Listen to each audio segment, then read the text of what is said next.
trying to dissent and demand justice for the marginalized through his own style of filmmaking.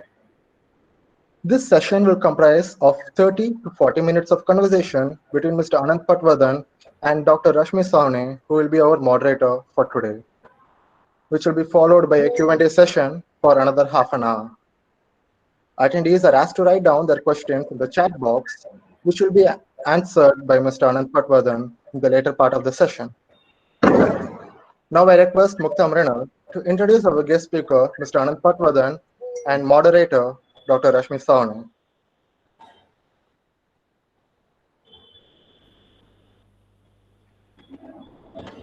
Good evening, everyone. It is a great honor to be introducing Mr. Anand Patwardhan, one of India's most renowned documentary filmmaker who has consistently and passionately worked on critical socio-political issues that surround India now more so than ever. With a double bachelor's degree in English literature and sociology and a master's degree in communication studies, from an early age of his career, he has tried to enlighten the public about the hidden realities of various events taking place in India. Even as a student, he was an active participant in he was an active participant in social activist movements like the anti-Vietnam War and raised his voice for democratic rights during the 1975 emergency. With films like Bombay Our City, War and Peace, Jai Bhim Comrade, Ram Ke Naam, and the very recent Vivek or Reason, he has worked extensively for 4 decades now on complex issues which remain at the very center of Indian politics. More often than not, his films have faced censorship issues from the Indian government on grounds of hurting religious and national sentiments. However, one of the highlights of his work has been the celebrated victory of his films after eventually winning legal battles against censorship. His successful challenges to censorship rulings stand for everything that we wish to communicate via the platform of Mezzaterra, a space to speak and to be heard. I would also like to introduce the moderator for our today's session, Dr. Rashmi Soni. Dr. Rashmi is an associate professor in cultural studies at Christ deemed to be University. She has published her research works in various international journals and is the editor for South Asian Artists Film and Video. With a specialization in cinema and visual arts, she has previously taught at Trinity College Dublin, School of Arts and Aesthetics in JNU, and Shrishti Institute of Art Design and Technology, Bangalore. She has also headed the Arts Practice and Curatorship Program at India Foundation for the Arts. With that being said, I hand over the session to you, ma'am. Okay, thank you, Mukta. And I would like to thank Mr. Patwardhan for very graciously accepting this invite as part of one of the courses that I teach to the MA students. I throw them into the deep end and I ask them to write individually or separately on their own, independently, to any person whose work they admire or they have been inspired by, or who they would like to have a conversation with. And very often eminent scholars and artists, filmmakers don't respond to the students' emails. So I think it shows a great generosity of spirit on your part to have actually been so forthcoming and so very generous with your time here today. We've all watched many of your films. Some of the students have watched almost all of your films. And separately, we've been having conversations around your work. So I do hope that they get an opportunity to share some of their thoughts with you today. I just want to say that we had close to 200 registrations for this session from many different countries in the world, from North America, many countries in Europe, including Lithuania, and also there are people from different cities in India. So even though it's kind of, we have organized it from Bangalore, but it's really in some sense not a very Bangalore-based event at all. So with those words, and again, a very sincere thank you to you. I'd like to say that, while watching your films and the discussions that we've had post the screenings, this morning we had a 2-hour discussion on Jai Bhim Comrade. And one of the things that kind of arises, as one of the students said this morning, how did he find the courage to do this? So maybe you can start by sharing a little bit about your own political formation.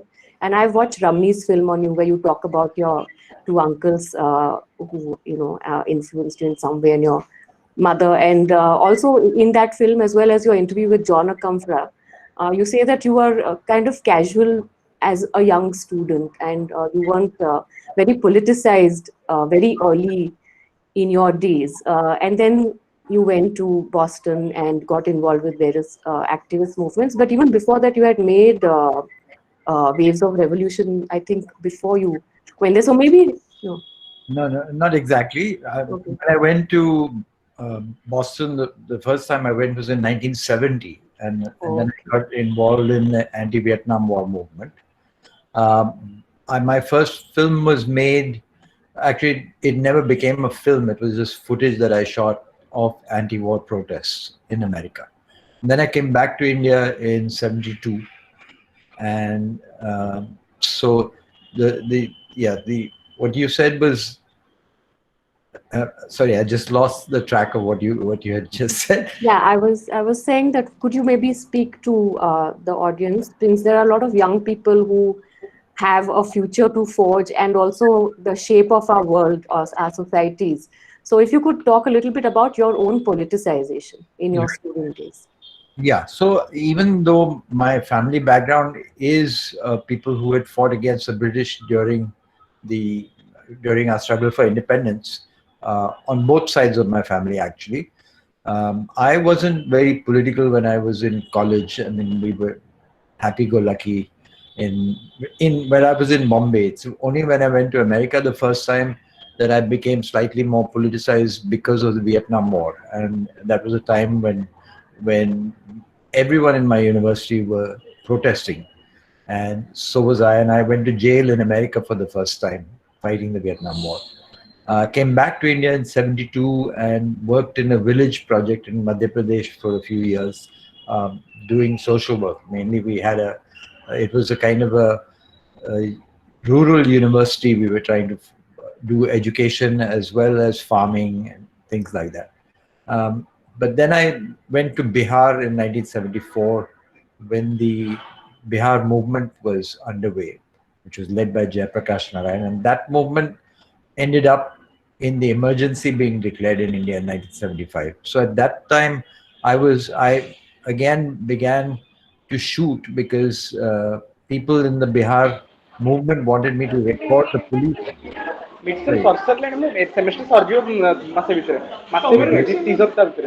Sorry, somebody's mic is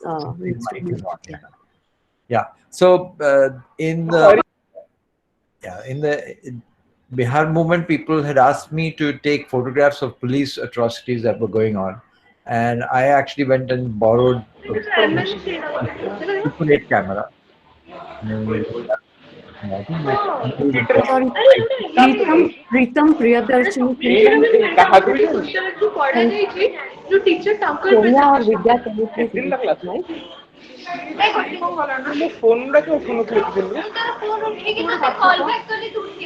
right? That's okay. That's better. Okay. Yeah. So anyway, eventually that I made a film with very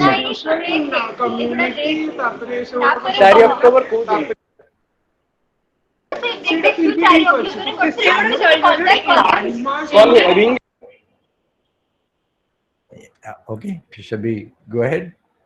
Yeah, sorry for that. No, that's okay. Yeah, so eventually I made the film. Originally it was shot on Super 8, then blown up to 16 millimeter, and then I shot with 16 mm also. And the film was just about completed when the emergency was declared, and then everybody had to be underground because they couldn't show the film openly.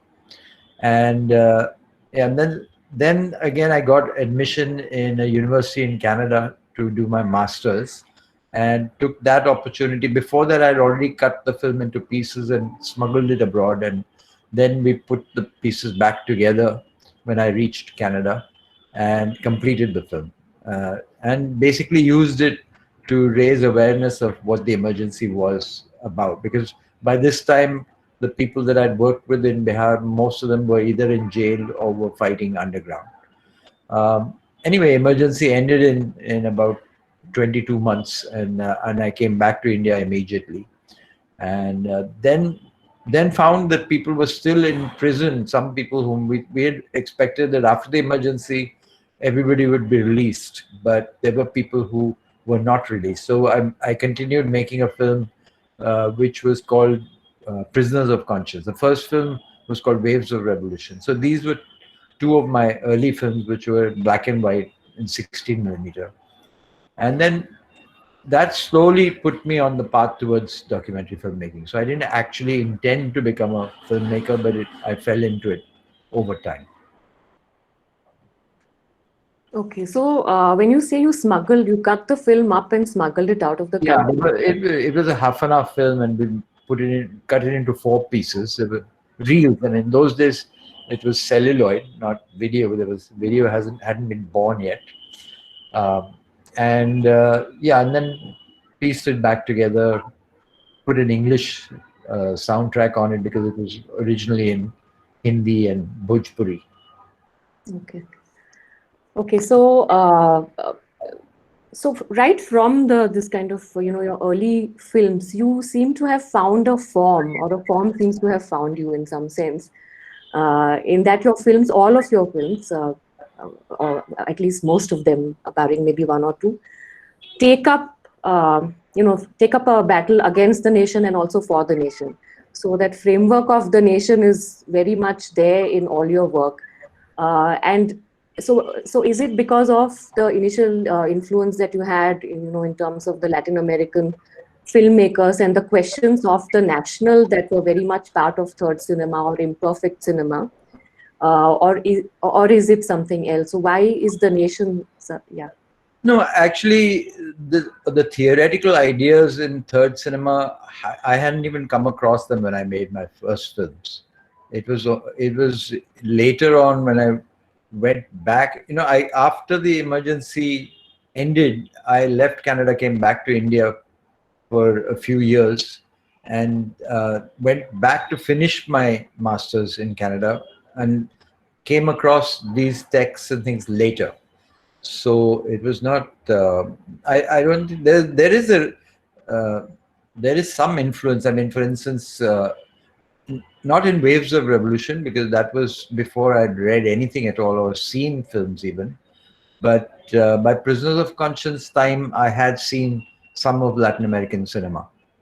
So there could possibly be an influence, but not a very conscious one. I mean, just because you pick up what you watch and what you read. Right. So that interest or that commitment to the national, in some sense, then stayed with you throughout. Yeah, and I think that has more to do with probably, again, not conscious, but to do with my family background, the fact that people had come from the independence struggle.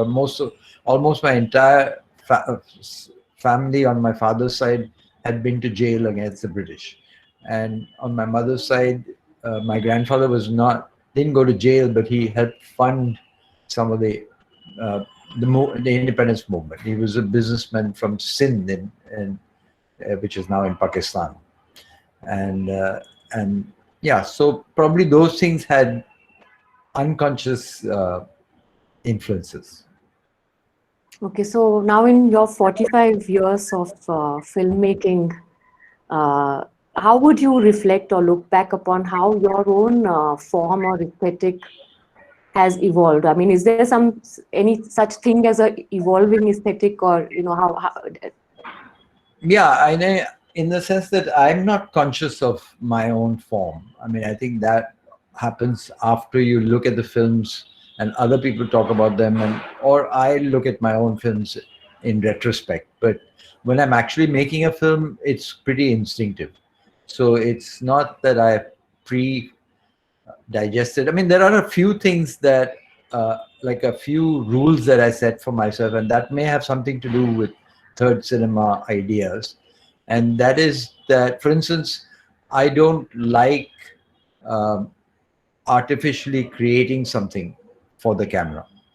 Uh, or even in terms of the soundtrack, if I use music in my films, it's not background music, it's not music which, and I won't play violin if somebody dies or anything. I'm not trying to create a mood through my music as such, but I use music a lot, and it's usually the music of the people that I encounter in the course of filmmaking. So it's actually, it's as much a character in my film as the people who are speaking, and it sometimes takes the um, does the job of a narrator, like in, say, in Bombay Our City, or in several of my films, music carries the film forward from place to place.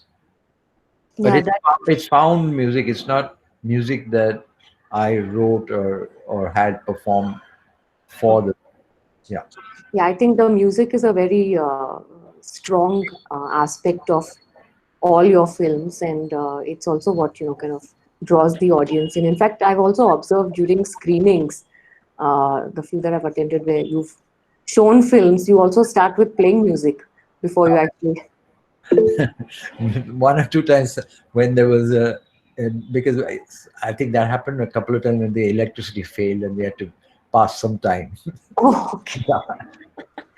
All right. Okay. So on the topic of since we're talking about music, you also made this 5 films, short films, uh, which some of them use the form of the music video. Yeah. So could you say a little bit about that? Yeah, I can't remember which is the first one. I think maybe We Are Not Your Monkeys was one of the early ones, which was a kind of a Dalit reworking of the Ramayana story, reinterpretation of the Ramayana story. Uh, and that is a song that actually I co-wrote with two Dalit poet. One is a Dalit poet musician called Sambhaji Bhagat, and the other was Daya Pawar, who is one of the famous, very well-known Dalit poet who passed away a few years ago. And so we wrote this song together, and then Sambhaji performed it. And so yeah, that was one 5-minute music video. But then I did, um, I think, Ribbons for Peace, which was done after the nuclear tests that India did in '98. And so it was an anti-nuclear music video based on a Kishore Kumar song, which YouTube right now has taken down because they say you don't have the copyright for it. Actually, we got the copyright for it. Kishore Kumar's family gave us the rights to use it, but obviously with music you can't be sure because somebody else buys the rights later on and then they have copyright over it. So we're still fighting that battle. But anyway, that's how Okay. So it's like a song which is like, it's similar to John Lennon's Imagine, but done before John Lennon Imagine. Yeah.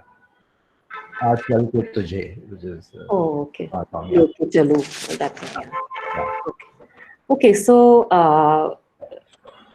So I think you've also, I mean, in addition to kind of making films for the nation and about the nation, you've also decided or have gone down the legal route. And I think I'm sure this is a very, it's the most frequently asked kind of question to you in terms of the censorship battles that you have been fighting. And on your website, I saw the timeline of, there's a little timeline of all the censorship, the various stages that the CBFC censors, but the High Court allows, and then, so on. In almost every film, I think, right? Yeah, many films, and some films, many court cases, not just one court case. Like, for instance, Father, Son, and Holy War, we won the. It all began. The first film which went to court was Bombay Our City, on the slums of Bombay, on a demolition campaign that the city was launching to make Bombay an environment for foreign investment. They didn't want to, ugly poor to be seen by the foreign investors.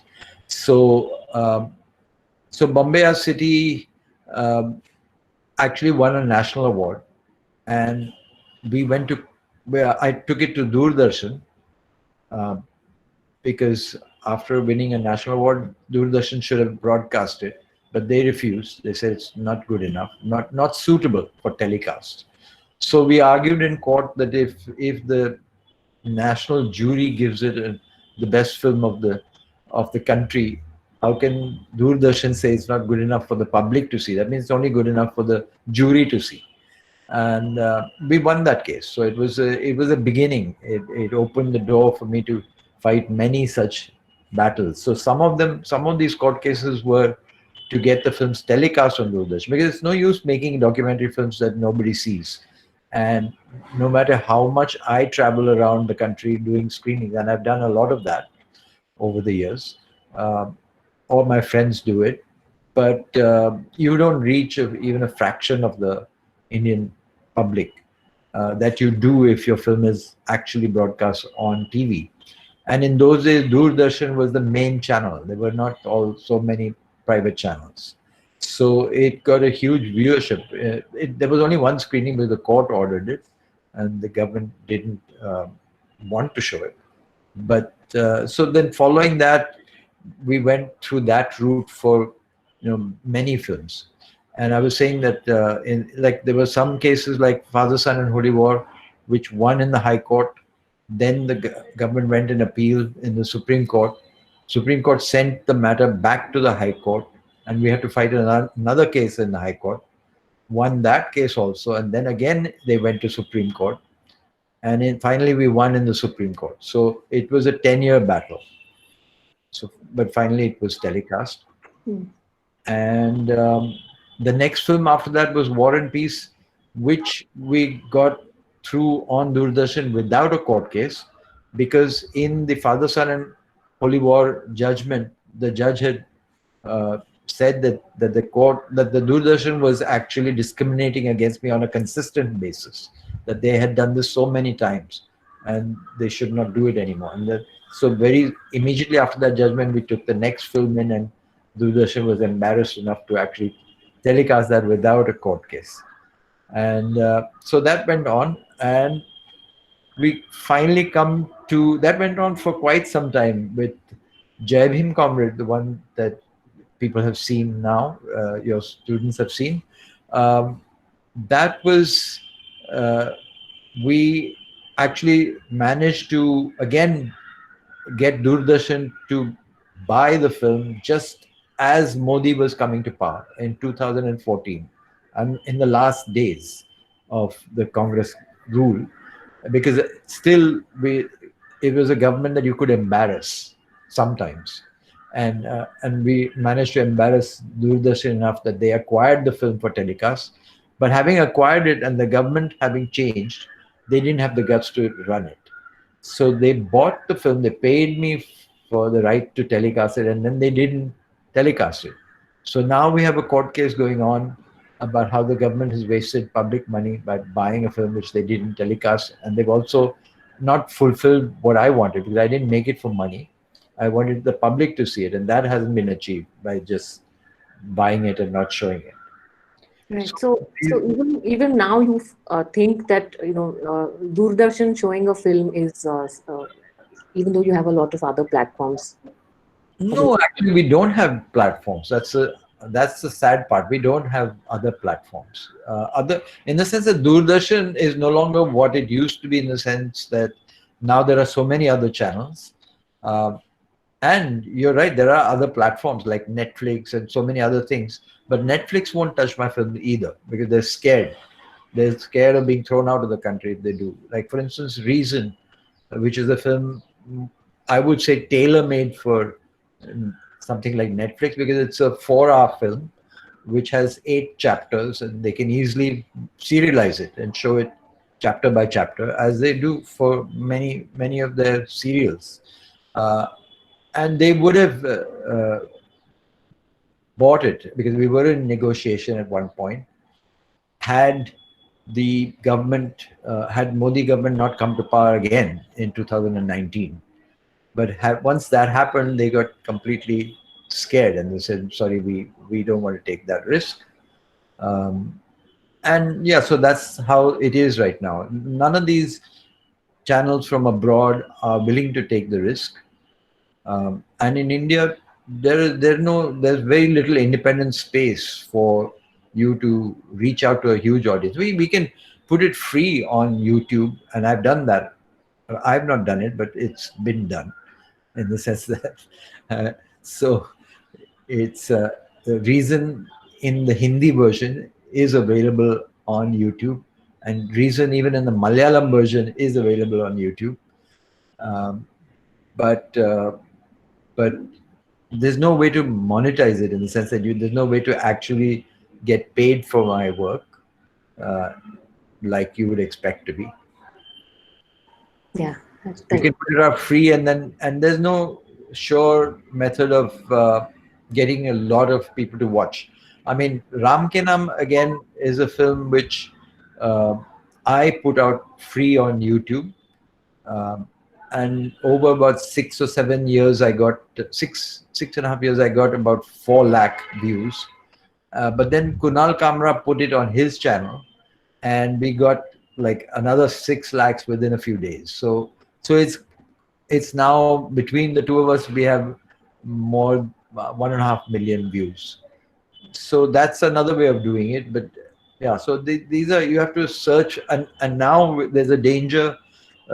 I just yesterday I was listening to the news, and they now want to control all these platforms. The government would like to interfere with the internet space, with OTT platforms and everything. They're going to monitor everything, and they pretend that they're doing it to control sexuality. They don't tolerate too much of that on the screen.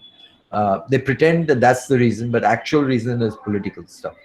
They don't. That is for them far more pornographic than anything that they watch on TV. absolutely. That's the story in the papers in the recent days, and we're just waiting to watch everything that we can while they don't come down on the OTT platforms. Yeah. There. So just in also just kind of in relation to the censorship thing, I was in fact while I was going through uh, your text, what you've written for the book project, which I've been in touch with you separately, I came across Judgment Day on War and Peace, and I actually got interested and read the entire judgment by Justice Hemant Gokhale and Ranjana Desai, and I was really impressed. And this is a judgment issued in 2003, and the nuance and the sensitivity with which they have argued that there is no risk of inciting any kind of communal violence, and also freedom of expression. I thought that was it almost belonged to another planet. Reading that But today. yeah, but ironically, that case also happened under the BJP rule. The first time when Vajpayee was the prime minister, it was a slightly different. I mean, not slightly, a dramatically different BJP at that time, before Modi and Amit Shah and other Yogi Adityanath and all these guys came on the scene. And not that it was good. It was still a hard fight, because they that should not have had to go to court at all. It was as a film about peace. The film about is really boggles the imagination to understand what they found problematic in the film. Um, of course, they picked up a few things. They actually, that film began when the censor board asked me for 6 cuts, and then I went to the revising committee, because within the censorship rules, you have different stages of appeal. So revising committee asked, instead of 6 cuts, they made it 21 or 22 cuts. They increased the cuts, and then we went to the appellate tribunal, which has a retired judge, and the appellate tribunal tried to make a compromise, and they reduced the cuts to just 2. But I refused to cut anything at all, and so we went to court. And so this whole court case was around 2 cuts. They wanted to cut the Tehelka episode, which had already been seen on TV by everyone, where the BJP president was seen on camera accepting bribes, and the defense minister's partner was seen also accepting bribes, and so on. So they wanted to cut that, and they wanted to cut the speech by a Dalit leader, a Dalit Panther leader, who said that why did you do your nuclear blast on the Buddha's birthday? when all your gods have arms, all your gods carry weapons, but Buddha believes in non-violence. So why did you choose that day to desecrate with nuclear weapons? And so they wanted these two things cut. So there was a method to, I mean, obviously the censor board was packed by people of a particular ideology. When any government comes to power, they pack the censor board with their own people. I'm not saying the Congress doesn't do it or others don't do it, but at least when the Congress does it, we have a little more breathing space because they don't have a Hindutva agenda behind what they're doing. Yeah, okay. I've always wondered about this, like a personal curiosity I have, whether, to what extent did you interact with K. Abbas, and did any of his work kind of... No, I never met him, but we used the judgments because they were, K. Abbas set precedents because his films were also, early days, they were censorship applied to those films, and they fought them, which I think it went to Supreme Court, which we used those judgments when we were fighting our case, and people have used the judgments in my case to continue that battle. So every case creates a precedent. Yeah. So I mean, in this again, things are different today because today all those precedents don't seem to matter in court because as an experiment, I put reason in for selection for the Mumbai International Film Festival. Because the Mumbai International Film Festival has honored me with Lifetime Achievement Award and many awards in the past, but they rejected reason, as I knew they would under this present regime, and so we went to court saying that they have done backdoor censorship. They don't call it censorship because the Mumbai International Festival technically doesn't ask for a censor certificate. But by packing this selection panel, they ensure that nothing critical of the government gets in. And last year was particularly bad. So we went to court along with another filmmaker, Pankaj Rishi Kumar, and we cited the case of many other films that they had blocked. Here, the judge for a whole day talked about how the government shouldn't do this and shouldn't do censorship, and they have done censorship against my films so consistently. He knew about many of my previous battles in court. And so we thought he was on our side. But then the weekend happened, and the next Monday morning, everything turned around. By next Monday morning, the judge went on to say, but who am I to interfere with the selection panel? I haven't seen all the films, so I don't know if they chose the best films or not. I can't make that judgment call. Yeah, not surprising. So, so this is my last question, and this was really kind of to set the ball rolling in some sense, so that you can have a conversation with many others. So, in terms of changing technology, the very form and the very understanding of what is documentary, even what is a document, seems to be changing, and in the kind of older, more classical style of documentary filmmaking, whether it's ethnographic or whether it's an interview-based thing, the human body and the human being's word, in some sense, seem to stand for truth or reality, and then you have different realities and different truths. But I mention this film often in my classes. I came across a very short film called I Love Alaska.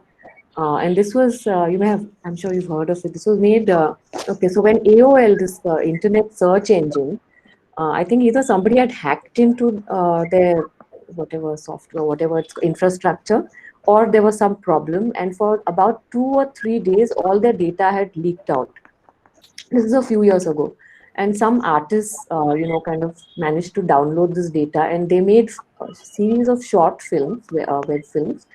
One of them is I Love Alaska, which is basically a 7-minute film. And all that you see is this Alaskan snow landscape and a woman reading out her keyword searches, Google, AOL searches. And it was really very spine chilling because these are all private things that one doesn't want the world to know, in a sense. So our laptops know more about us than maybe our family members or Hmm. friends do. And that got me thinking as to how documentary itself is transforming, and where does one then go to seek what are the sites or repositories of truth. So my question to you is, given that things are shifting so dramatically and so rapidly, there was also this virtual reality or 3D film on the World War that an artist had made, right? So you actually find yourself in the trenches or surrounded by, and the argument was that it would sensitize the viewer a lot more to the kind of violence that went on there. So, given that this is probably the future of the image, the future of the moving image, how would you kind of see your own style of filmmaking or your approach to what is documentary itself shift in the future? So I think that there's basically the truth claim of a documentary is problematic today more than it ever was, because in the past, at least my kind of filmmaking, we didn't invent what happened in front of the lens. We chose to be in the right place at the right time as often as possible, and then we edited the material to, obviously a film has a point of view, and that point of view is expressed through the editing process in my case, in the sense that nothing has been enacted or nobody has been told to say anything in particular. But of course there's editing. If somebody says something, then I look maybe for a counterpoint and juxtapose those things, and so meaning is created from the juxtaposition of these things. But and that would be different for each filmmaker, because each filmmaker would maybe come to the same would film the same things in a different way and edit them in a different way. But today many things have happened that are different. I mean, for instance, attention spans are very tiny today, and people it's very hard to get people to actually sit and watch long format films. Maybe it'll come back into fashion at some point, but it isn't easy now to get that kind of a audience. um, and also even the length of each shot is very drastically reduced, because they're competing with the kind of stuff that goes on TV commonly, and everything has to be dramatic, everything has to be moving in that direction. Or there's the other extreme of artistic work, which is not necessarily narrative in that sense. It's not telling you a story as such, but is actually giving you some kind of an experience, a visual, audiovisual experience. So yeah, so I think there's a and all the technology that's changing. I mean, as I said, when I first started, it was celluloid, different forms of cellular. I mean, I used the cheapest form, which was 16 millimeter. And even when video began, I still used the cheapest things available, like high 8 and then mini DV. And only the last film that I made was shot on high definition. I still have not shot anything on 4K. So in technological terms, I'm pretty backward. Uh, but I think that in the sense that if you want to say that these films document a period in time, I think that that is a claim that would be more and more difficult to make as time goes on, because the accepted formats keep getting more and more interventionist, in the sense that you the emphasis is on the creativity rather than the documentation, and I would try to balance that rather than emphasize the creative part uh, and not the documentation part. Yeah, in the sense that you can create an image where none exists. I mean, that indexicality is not there. So it's very dangerous in this whole post-truth context where images are being manufactured as having. Yeah, and it could be very innocently done, in the sense that it's not that somebody is trying to tell lies, but if somebody puts a huge amount of effort into where to place the camera, how to move the camera, and on the formal aspects of filmmaking, it may create a very beautiful image or a beautiful experience also, but so much time and energy goes into the creation of the image that maybe somewhere you lose sight of why you're doing it, of the people that you're filming. Yeah, okay. I think I'll They're trying to say, yeah. of what they're trying to say, because yeah, I mean, like the difference between photography and audiovisual image, where people speak. So there, people have a chance to. I mean, what I've tried to do is to use cinema as a means of people communicating with each other across, class lines, caste lines, so that one caste and one class can listen to the views of another class and another caste, and then people have a chance to see all these things in juxtaposition. Yeah. So I'll stop my questions at this point. There are some in the chat box. If you have any comments or questions, please put them in the chat box. There's one from Sangeeta Sen. Would you like to unmute yourself? And she's thanking you. Would you like? Yeah, thank you so much. This is Sangeeta from. I'm doing. I just finished my PhD in third cinema practice, and I'm just worked on 70s political cinema, and I'm training to be a documentary filmmaker. And you are like a beacon of hope for all of us. Those of us who are also trying to fight our battles, joining you. And thank you so much. Thank you so much for all those inspiring films and being, holding the ground for all of us and showing us ways. Thank you so much. I cannot thank you enough. Thank you so much. Thanks. We're relics actually, but it's nice to be thanked for that. Yeah. Pratiti Saha, you want to ask a question? Yes, am I audible? Yeah. Good evening, sir. First of all, it is like my dream come true to listen to you speak right in front of me. And I have just one question at this moment, that you spoke a lot about the battles you faced after making the films in terms of releasing them to the mass. I wanted to know, what kind of battles did you face while shooting them? How willing were the people to speak about the incidents that happened? Were they hesitant to speak the truth because it was being recorded? Or like, were they very willing to do it? I mean, how difficult was it for you to reach the actual areas where the things happened? I mean, it does require extensive research. So how difficult was that? Actually, to tell you a secret, I don't do extensive research when I start a film. Very often, I'm actually not looking for my next film most of the time.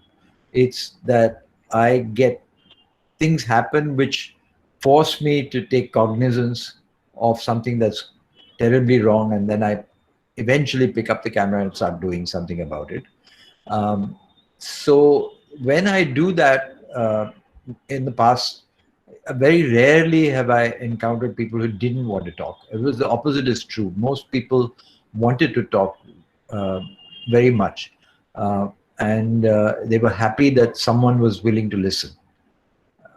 And even more happy when the film, there have been instances like when we were making Bombay Our City on the slums of Bombay. There was a time when one of the people's women whose home had just been demolished got upset that we were filming. I mean, I was interviewing her, and she said, "Why you're just doing this to make money and to get rich, and why are you exploiting the poor? Nobody cares about us. We're going to be thrown out, and what difference will it make when you show these images?" She didn't say, she didn't even have a concept of what will happen when the film is made. She was just upset that it was being recorded for no good reason. But the same woman, after the film was made and we went back to the slum areas and started screening them, was very excited to see it and to see herself on the screen. And so it was empowering for her and for everyone to watch what she had said, but she was actually attacking us as filmmakers. So there have been those kind of moments, because that was when we had not been to that particular area before. That was the first time. But usually what happens when I'm making a film, the film itself, the filmmaking takes many years to complete, and then in that time you get to know people very well, and so there's full cooperation. There has been in the past. I mean, Jai Bhim Comrade, which you've just seen, took 14 years to make. It started in 1997 when the Ramabai firing occurred and 10 Dalits were killed, and we completed it in 2011, almost at the end of 2011. So yeah, so in that period you get to know people well, and sometimes one film carries into the next. For instance, the song that I used in Bombay Our City was sung by Vilas Gogre, who was the person who committed suicide after the Ramabai firing in 97. So that same song begins the next film, and in fact I start looking at why he committed suicide, and exploring the music of protest that he represented.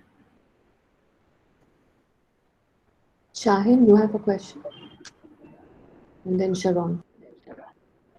Hi, sir. Hi. Sir, it's a great honor to have you here and have this chance to ask a question to you.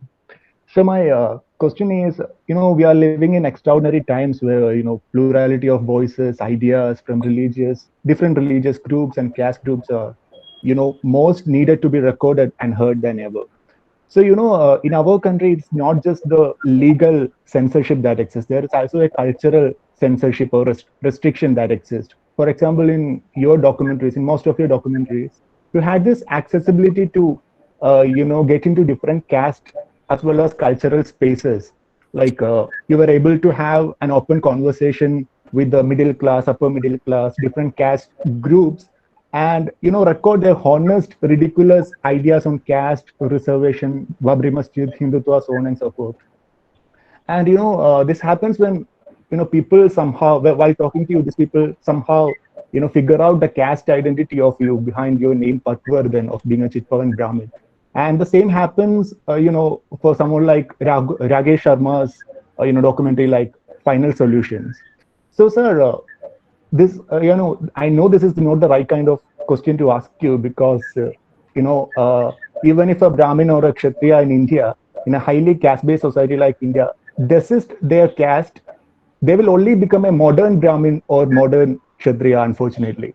So, sir, as a filmmaker, from your experience, how do you think can filmmakers or writers or artists from the lower caste groups or other religious sections like Islam, say for instance, to travel across these caste spaces to record and manifest it in films or literature?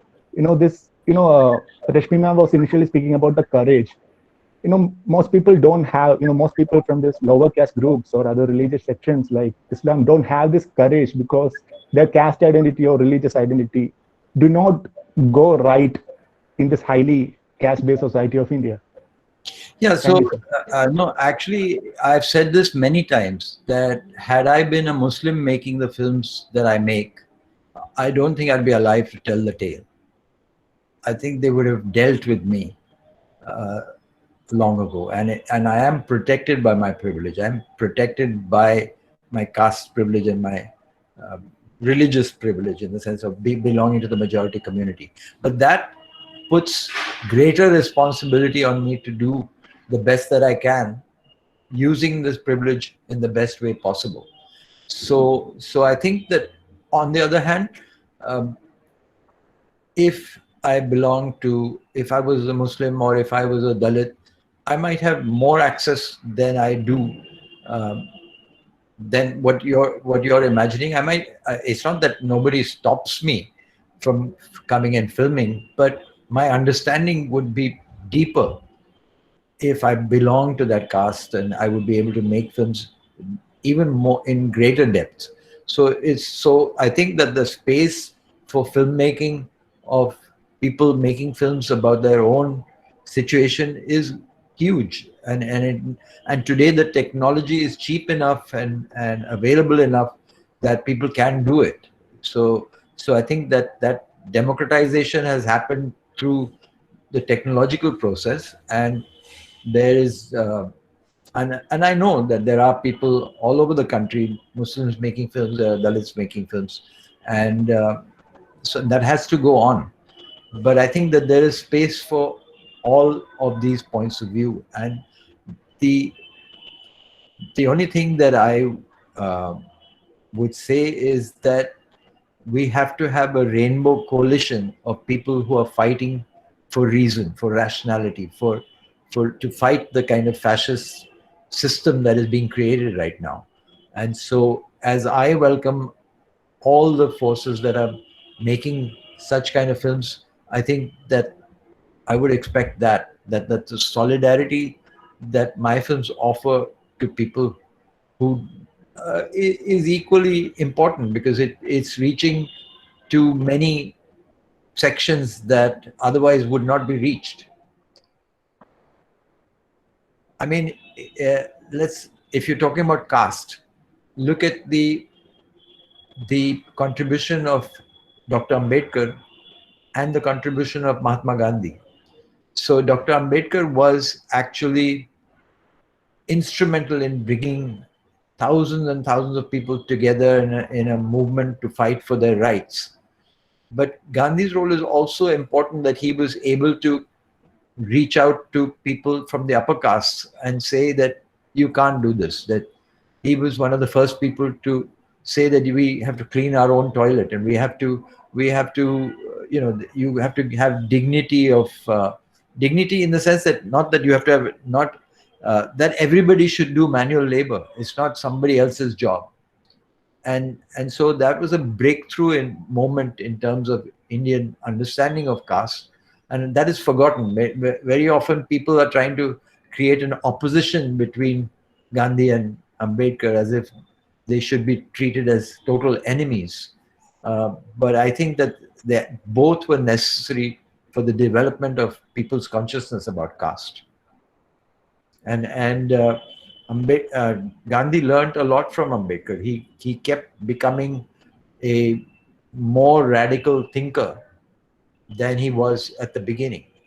Towards the end of his life, he talked about, he not just talked about, but he insisted on intercaste marriages. He said that he would not attend any wedding that was not an intercaste marriage.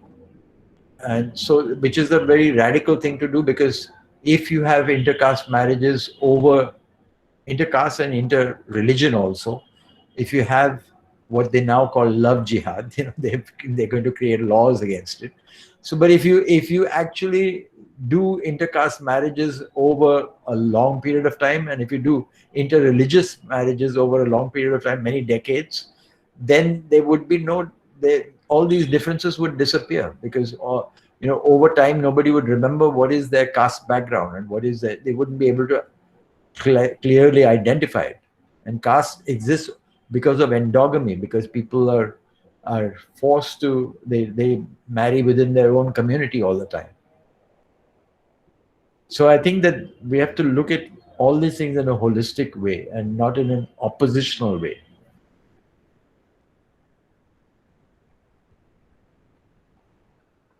But maybe I didn't answer your question. If you want to continue, go ahead. No, sir. I was asking, do you think that is still possible in the present political climate? I mean, for a Muslim or a lower caste man to, travel across this space, because that kind of fear still exists. For example, for a Muslim, it must be really hard for him to travel across a BJP ruling state, even for instance, and document things. It takes a lot of bravery. I mean, it would take tremendous bravery, but it's not always written on your face what you are. So, and it's possible people have done it. People have actually traveled across that space, and some of the, I mean, I'm not talking about only about film. I'm talking about journalism even. Like a friend of mine, Muhammad Ali, who's a journalist was a journalist for the Hindu, wrote, spent months and months documenting the kind of, he infiltrated a lot of the Hindu organizations and Hindutva organizations, and documented that. And so has Rana Ayub documented a lot of these organizations. So yeah, people have done it. It takes a lot of courage, and there is greater danger for them than there is for me. But even for me, it's not as if it's all safe, because it's no longer true that they only attack Muslims and Dalits. They have started. After all, if you look at who they killed, apart from the fact that they killed Mahatma Gandhi, they killed Dr. Dabholkar, they killed Comrade Pansare, they killed Kalburgi, they killed Gauri Lankesh. All, most of them are upper caste Hindus. So they will target people who, in fact, they consider these people as great enemies, because they know that these people can reach out to the same community that they are trying to mobilize.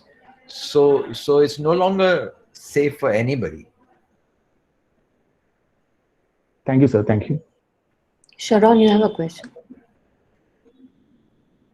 Hello, good evening, sir. Am I audible? Yeah, absolutely. Yes.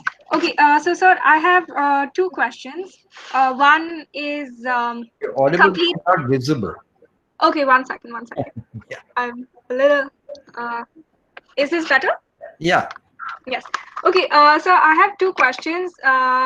The first question was how the funding structure work, because like we're also young filmmakers, and because you have made your documentaries over a period of time, it like I just wanted to know how the funding structure worked. And the second one was so like in terms of censorship, in terms of where our country is going, where content is going, how, like, I don't think we're going to have, like, for the next 10 years, I feel like we're going to be stuck in this same bubble ideology, and where they're not going to be counter ideologies, and I feel like there won't be a space for it, and they won't give a platform for it. And I think that does a lot of damage. So I wanted to know how you think we could undo the damage in the future, or like throughout this period of time. I hope you got my question. Yeah. So one thing, I'm not the right person to ask about funding, because I've made a rule for myself right from the beginning that I would not write proposals and try to raise money before I make a film.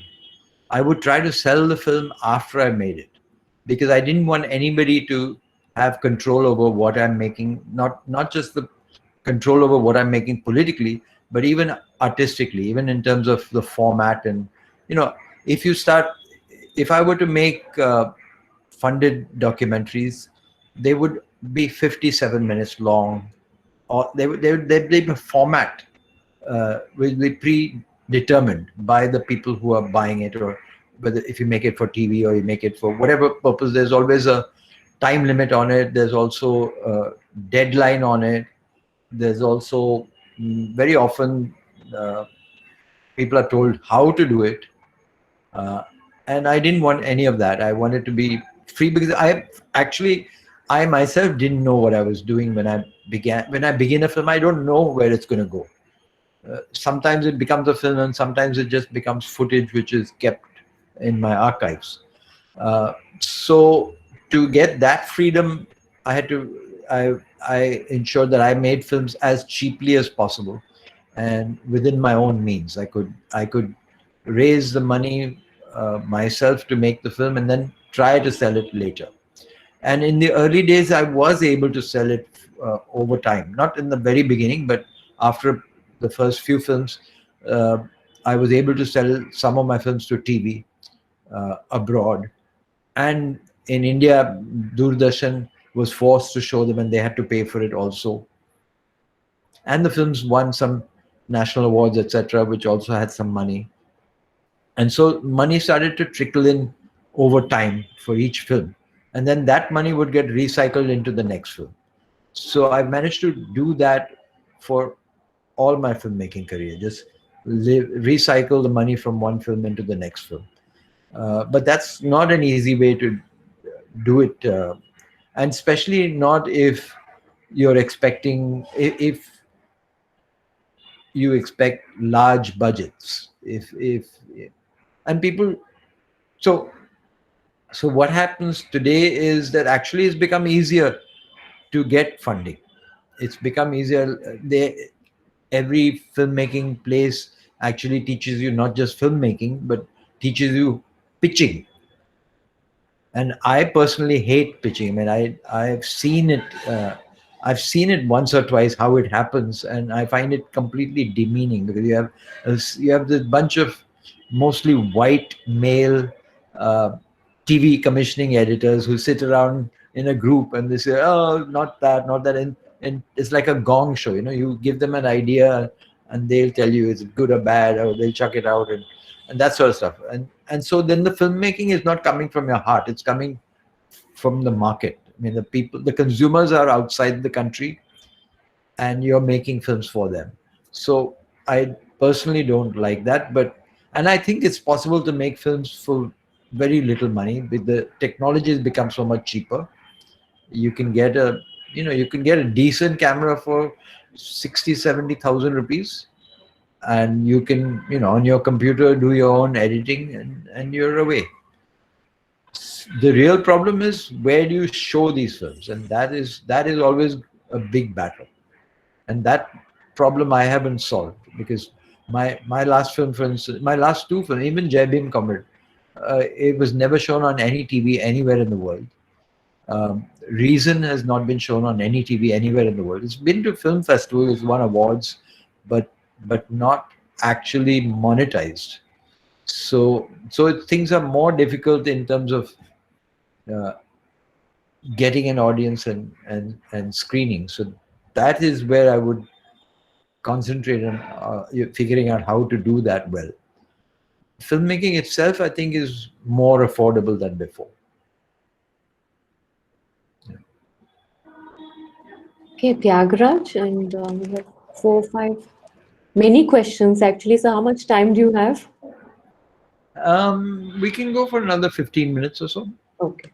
Yeah. So Tyagaraaj, do you want to ask a question? Yes, ma'am, sure.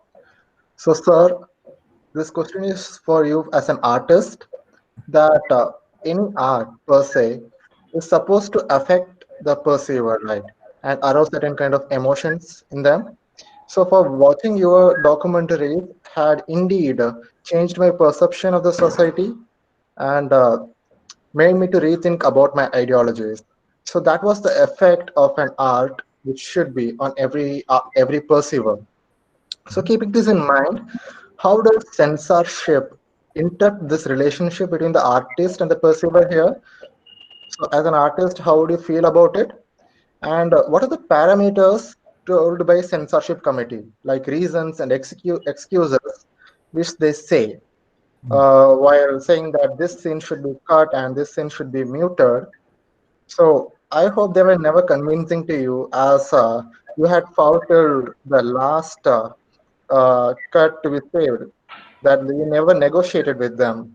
So what were the excuses, reasons told by them, which you could share with us? How Yeah. does it work? It's very hilarious. If you actually go on my website, and as Rashmi was pointing out, in my website there's a whole, you can click on censorship and you'll see a long history. In fact, I put many of the court cases, judgments on the website also.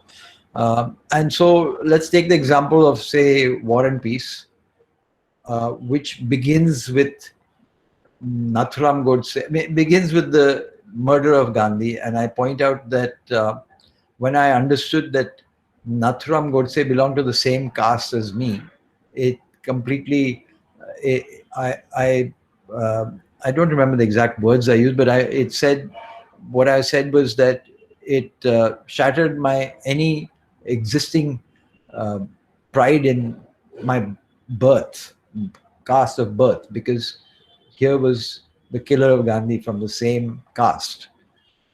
And they wanted that cut because at that time, as I said, the BJP was in power. They were already changing the textbooks of the day, where they didn't identify that Nathuram Godse was an upper caste Brahmin who killed Gandhi. I mean, he didn't do it alone. There was a whole team of upper caste Brahmins who did it, and so they wanted that out.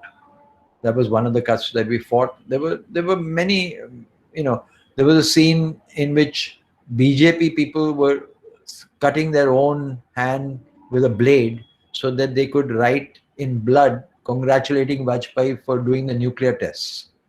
So again, they said you can't show that, it's very violent. So I said, firstly, they are doing the violence to themselves. It's not that I asked them to cut their own hand and write in blood. I just documented what they were doing. And secondly, if you look at any Bollywood cinema, they cut heads off and they cut all kinds of things.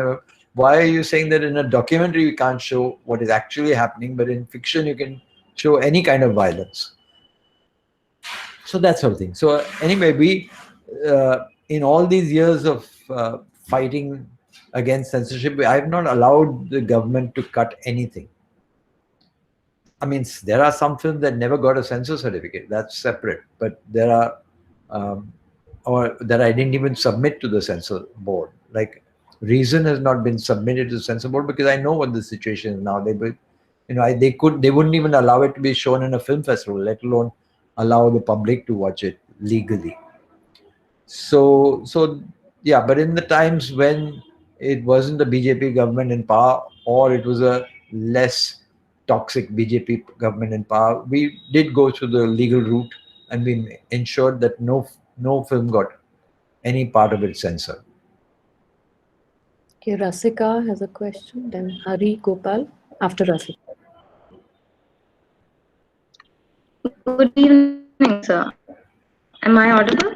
Yeah, but you're getting a bit of an echo, but maybe some other mics need to be shut down. Maybe my mic should be shut while you talk. And then Yeah, so my question is, I watched Vivek, and it's quite a long documentary, and it's spread across various political events. So, sir, it was completely like it was an eye opener, and there was this woman in one part, Sheetal, I guess it is on YouTube, where there is this protest in front of Haji Ali in Mumbai, and where this woman is explaining to some other women who are protesting to go inside, saying ki Islam mein a woman is not pure. So that is her reason. That is her reason. That is her ideology. Then we have no, so I can't hear you actually. no, so that was not Sheetal. Are you saying something? I said that was not Sheetal, the woman and outside the Hajj. Oh, I'm sorry. Yeah, it was not, I don't even know the name of the person you're referring to, because there was a group of women who were supporting the men who were stopping other women from going into the Hajj Ali mosque. Yes, sir, that. And then there was the Sanatan Sanstha clip where, they talked about some Devi Gun in your kids, and they actually invited, like, tell us if your kids have Devi Gun, and that was their rationale. So while making this movie, making this documentary, I'm so sorry. While making this documentary, you came across a lot of people with reasons and rationales different from yours.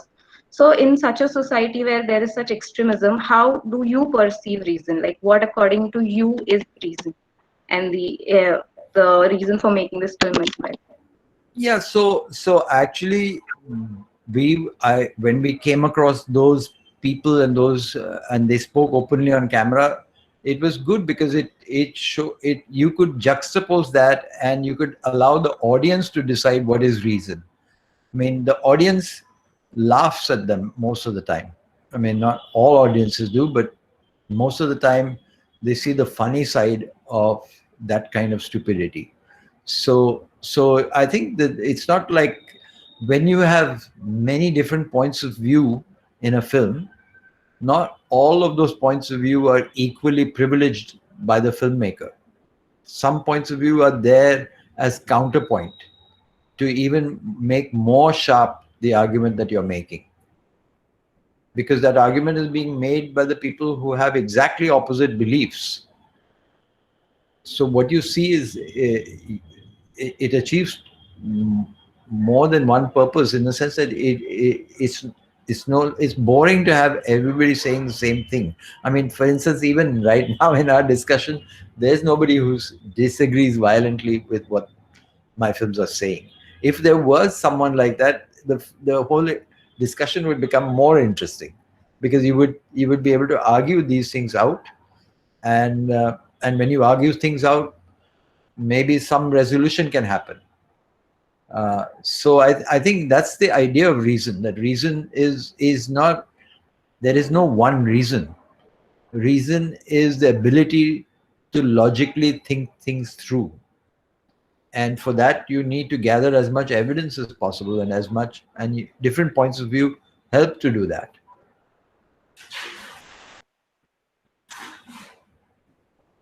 Okay, Hari Gopal, do you want to unmute yourself?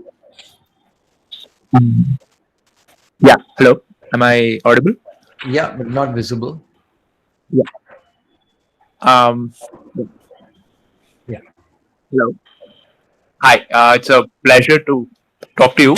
I've enjoyed all your documentary, and so I just wanted to ask you: are there any documentary makers currently who have not been been into the limelight because of political reasons, because of political backlash?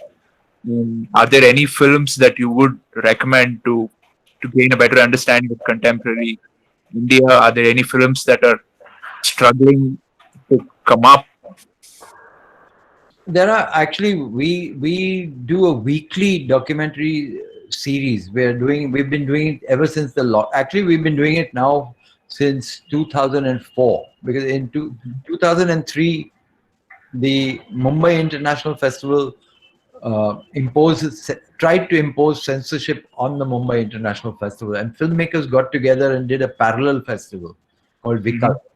And at that parallel festival was very successful, and since that time many different offshoots of Vikalp have, or they may not all be called Vikalp, but many people all over the country have been doing these documentary screenings on a regular basis. We have been doing it since 2004 till now without a break.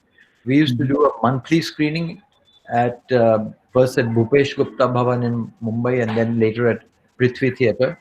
But then under the lockdown, we made it an online screening, and instead of a monthly online screening, we did it weekly online screening. So every week we show good documentaries both from India and from abroad, mix it up. And if you want to be part of that, just send me an email and we'll put you on the mailing list so that you can get access to watching these films. So as we speak, there's a film that we start on Friday at noon, and we keep the link open till Sunday at midnight. So for 60 hours, we ask each filmmaker to contribute that free space to their films for those 60 hours. So a lot of films we've been showing, and we will continue to show. So I think these kind of efforts need to be made all over the country, and are being made. We are not the only group that does it. Okay. Yeah. Okay. Thank you. Yeah. Okay, Mukta, and we have 6-7 questions. So it depends on how much time you have and how elaborately you want to respond. Mukta, and then why don't you unmute and ask? Hello, sir. So what I wanted to say, as you said, that every film has its own point of view, and editing plays a very important part in it. And yes, it does. So there's still somehow when mainstream films, like Urta Punjab and Padmavat, when these films get censored, when they face a communal backlash, they also receive a very good economic benefit out of it. But the documentary films do not have the same privilege.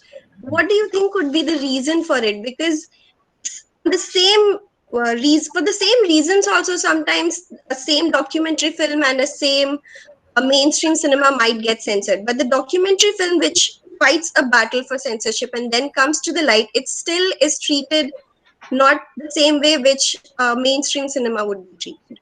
Yeah, absolutely. The documentary is like the poor cousin of. I mean, in fact, mm, when even if I'm traveling in a taxi and the taxi driver asks me, "What do you do?" I say, "I make films."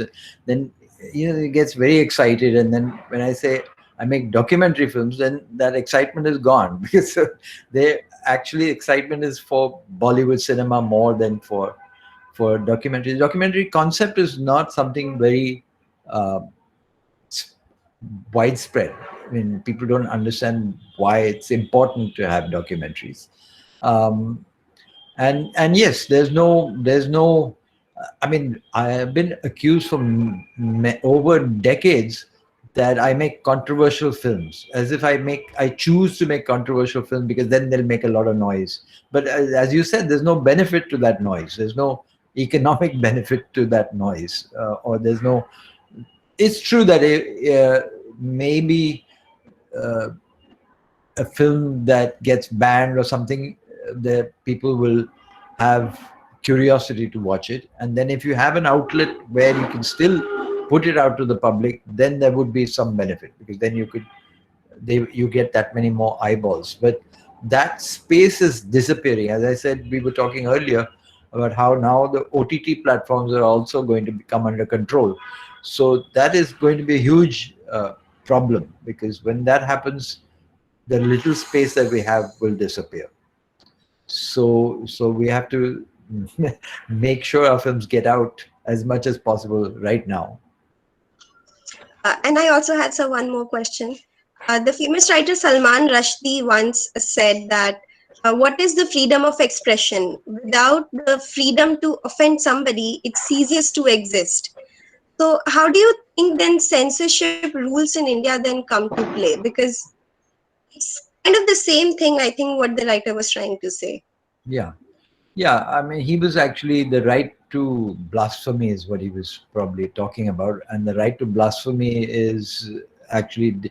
See, there's another form of censorship which we haven't talked about, and that is the most extreme form, where people are killed for what they say, and that has happened in our country, all across the country. It's happening all the time, and you don't have to be a filmmaker for that. You could be just a person who expresses their views or belongs to a particular community, and you face the wrath of that violence. So there is a right now there is that danger all the time that people will take the law into their own hands. It's not even censorship is a minor evil compared to the physical violence that can happen.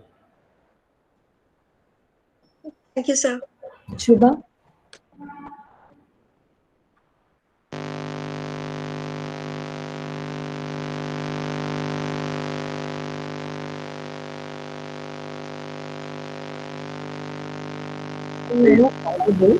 Somebody's mic is giving feedback.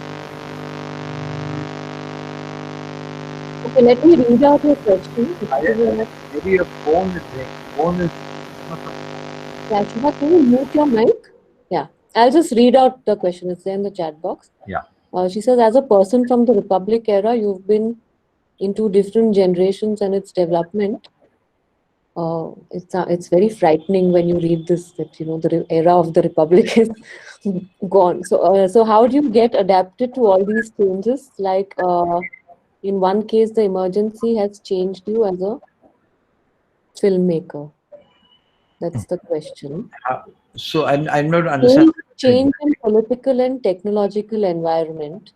How the emergency has shaped you as a filmmaker, and I guess the question is, what else has shaped you as a person? No, actually, emergency shaped me to some extent in that period of time, but it's long. It's such a long time ago. It's 1975 that was. So today, the last few decades, I've been basically fighting the rise of fundamentalism, fighting the rise of majoritarian fundamentals. Although I have made films which are critical of like Sikh separatism in Punjab. I made a film called In Memory of Friends, which was carrying the message of Bhagat Singh, who tried to build communal harmony. And I followed a group of Hindus and Sikhs who were traveling through the villages of Punjab at the time when the Khalistani movement was at its peak, and spreading Bhagat Singh's message. Bhagat Singh, who wrote the book Why I'm an Atheist, while he was in prison about to be hanged. So in the last few decades, my filmmaking has almost exclusively concentrated on the rise of religious identity and caste identity. So Emergency is probably the early days of when I started making film. But the emergency, I should say, however terrible it was, is not as terrible as the unwritten emergency that we are facing today, where a group of people who are completely authoritarian have controlled every means of not just expression, but they control the judiciary, they control the print media, the television media, everything. So and all in the name of democracy, all in the name of even Donald Trump is innocent compared to what we have here. Donald Trump at least is a bit of a fool and does things very openly. I mean, he's like a spoiled brat. But our people are far more clever and have convinced many more people that this is a democracy, that majoritarian rule is completely legitimate.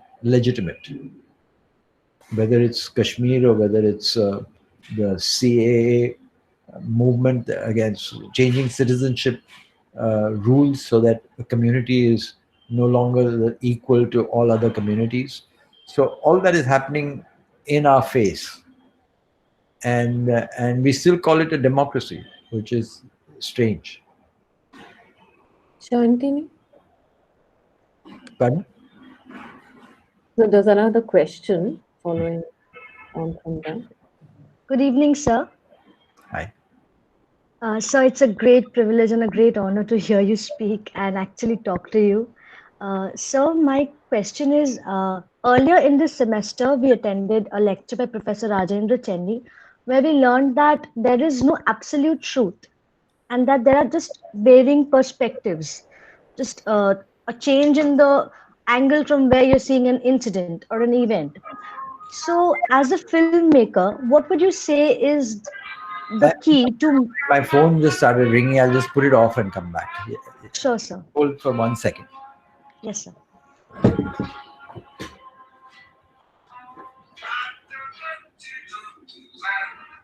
Hello.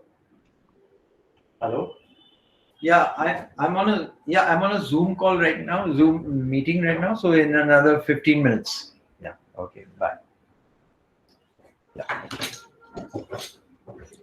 Yeah. Sorry. Okay. Oh, sir.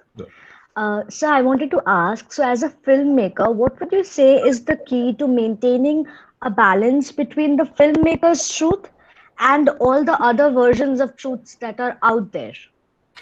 So I think this whole idea of objectivity, the actual concept of objectivity is completely wrong, in the sense there's no such thing. Whoever makes a film will carry into the film all the baggage that they carry in real life. So my thought process will inform how I film. Just as a journalist their ideology, their understanding of the world will inform how they write an article. So there's no such thing as absolute truth which exists without the point of view that a person brings to it.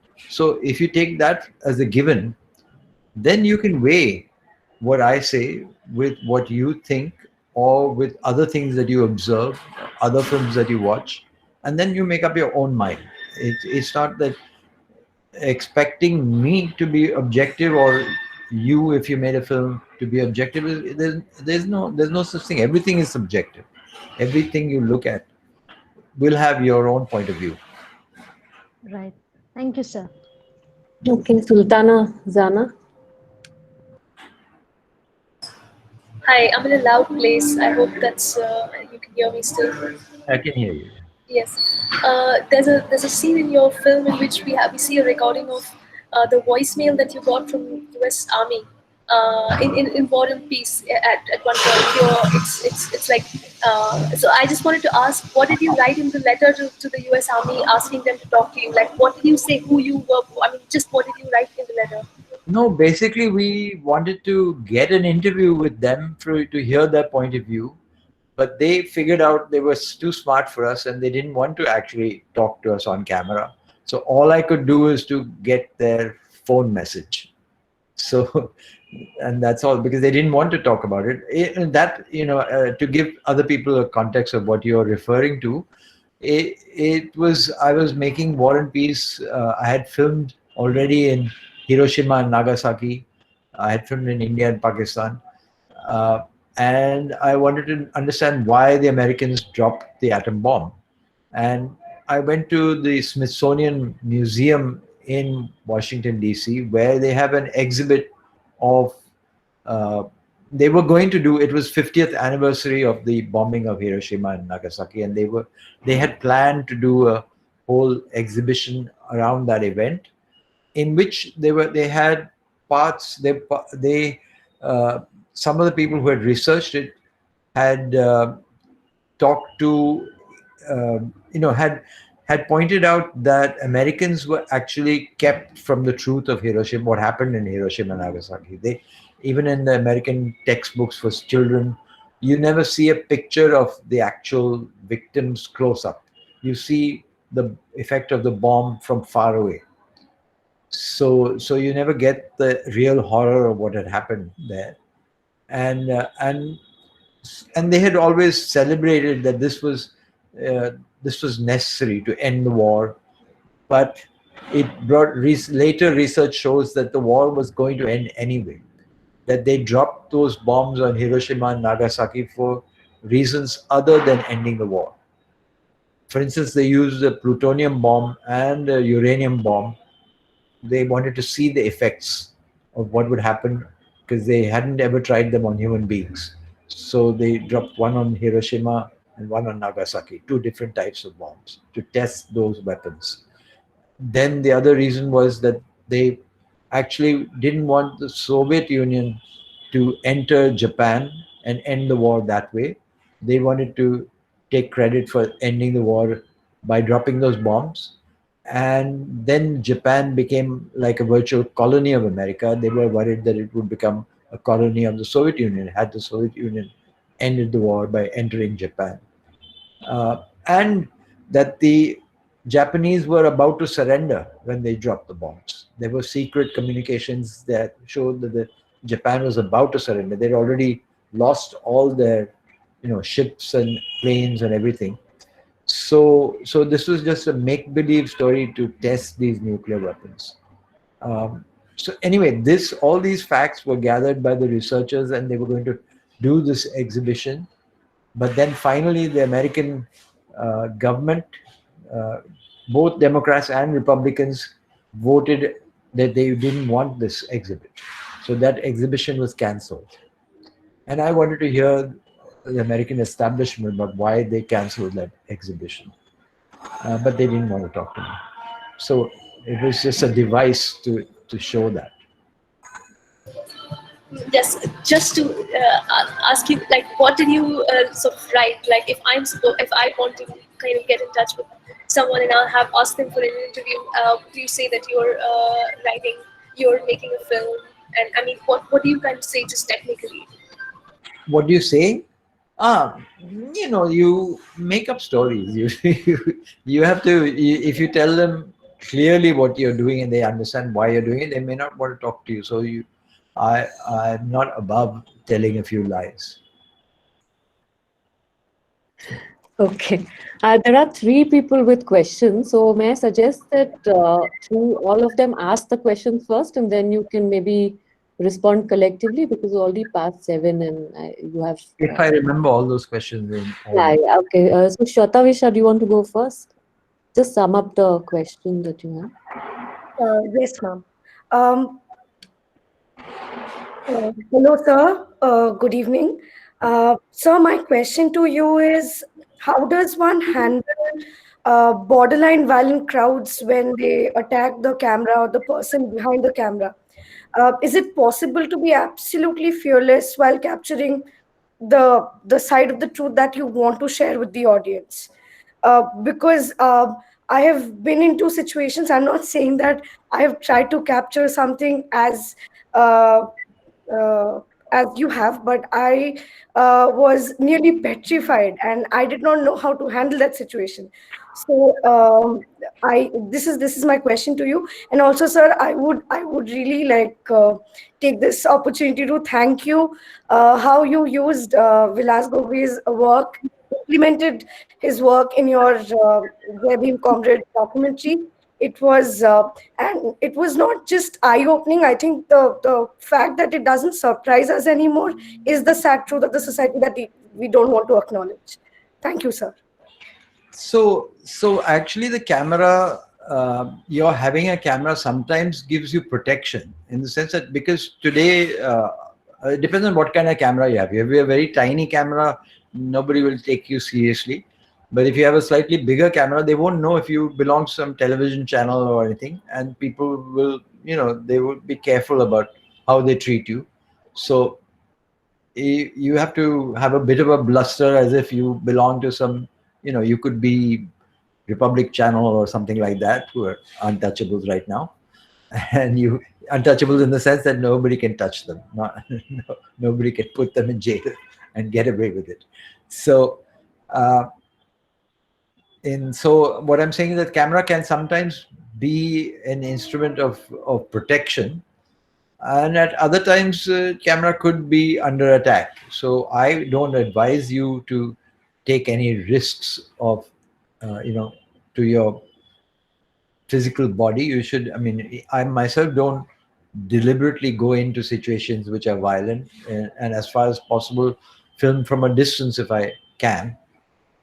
Sometimes I'm caught up in those situations where trouble could happen, and then it's unavoidable. But I wouldn't go looking for trouble, um, and I would be as safe as possible. Not just because you want to save your own skin, but because you also want to save the footage that you've shot so far. If your camera is under threat, whatever you've recorded at that day might disappear if somebody attacks you. So you have to take all these things into consideration.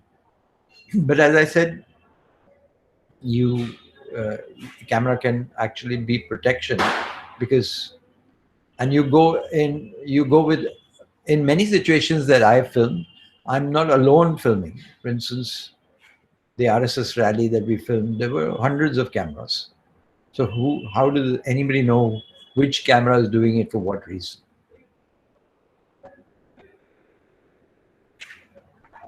Okay, Rasika? Yes, ma'am. So, sir, like I Sorry, had this Rasika, you question. already asked one question. I mean, do you have time, Mr. Patwardhan, to take a Uh, second we'll question? take one more question now. So in that case, let Ayushi ask her question because she hasn't yet. And then if there is time left, Rasika, we'll come back to you. Very sorry about this. Okay, ma'am. Okay, no issues. Okay, hello, sir. Hi. I must say I feel extremely privileged to have the opportunity to speak to you, and I cannot really thank you enough for the work you do. And my question would really be about with regards to Vivek. And towards the end of the movie, Vivek presents an investigation of the Mumbai terrorist attacks in Taj, and there's the whole angle of possible political involvement from our very own country. So it may sound very basic, but I'm sure there has been a very long fight following the filming of Vivek because you're really challenging the power holders in some way. So my question would basically be, what were the challenges when it came to Vivek specifically, and did it not get overwhelming? Yeah, well, Vivek is, I mean, there is a reason why Vivek is actually on YouTube anonymously, and because the ramifications could be great. But at the same time, if they start acting against it, it could also make it, it could work in reverse. It would make the it's already out there, and if some attack takes place, many more people will watch it. Hopefully, that's the reason why those attacks haven't taken place.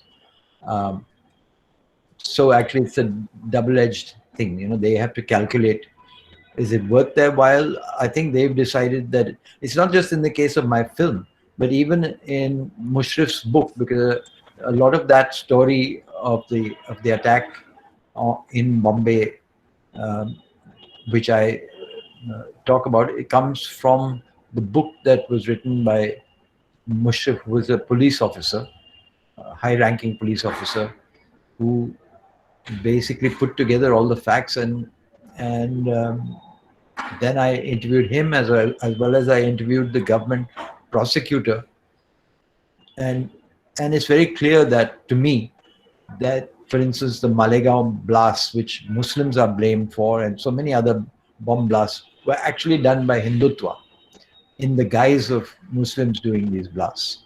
They wanted the public to believe, and some of the public still believes, that Muslims went and bombed their own mosques, that Muslims went and attacked the train that was going between India and Pakistan, carrying Pakistani people who wanted to visit their relatives in India, and carrying Indian uh, people who wanted to go to Pakistan to visit their relatives in Pakistan. And this train, which is called the Samjhauta Express, was bombed.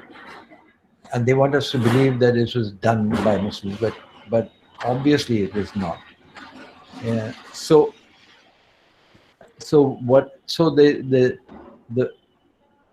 these facts are very hard to digest. Most people find that chapter in the film very hard to digest, because it shows you a diametrically opposite point of view from what the public believes.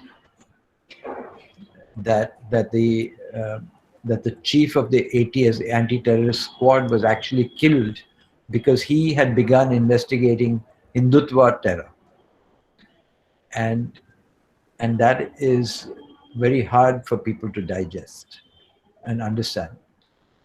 It's hard for people to digest that we live in where Brahminical forces are in power, in which goes right into our intelligence agencies, and which is why even after these murders of the rationalists that I talk about in the film, from Gauri Lankesh to Dr. Dambolkar, these murderers have not been caught. The serious, I mean, some of the trigger pullers have been caught, but many have been given bail later.